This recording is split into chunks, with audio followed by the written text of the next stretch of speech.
అవునా? మీ ఇల్లు ఎక్కడమ్మా? ఎక్కడ? మీ పేరేం పేరు? అవునా? మీ ఇల్లు కొండపైన? నీ పేరు, మీ ఇంటి పేరు? మీ అప్ప పేరు? అనిల్ కుమార్.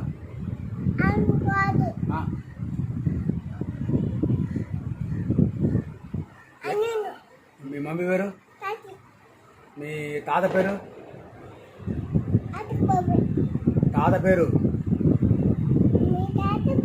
పులియా? మీ నాన్న పేరు? మీ అత్త పేరు ఏం పేరు? ఇంకొక అత్త? సునీత. అవునా? ఓకే. తలరు